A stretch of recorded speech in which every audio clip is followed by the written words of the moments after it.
মাশাআল্লাহ, চুপ। অনেকগুলো কবুতর এখানে প্রায় সময় অনেক লোকে খানা দেয়। সে খানা খাওয়ার জন্য এরা এখানে আসে।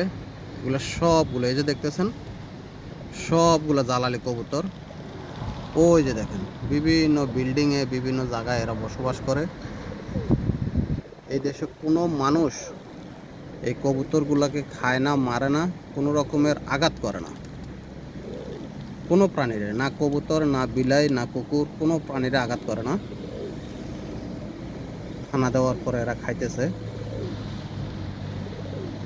এদের কাছ থেকে শিখার বিষয় যে খাদ্যের জন্য, রিজিকের জন্য কখনো চিন্তা করতে নেই, আল্লাহর উপর ভরসা রাখতে হয়। আল্লাহর উপর ভরসা রাখলে আল্লাহর রিজিক যার যেটা আছে সেটা দিবেই দিবে। আল্লাহ হাফেজ, সব ভালো থাকবেন।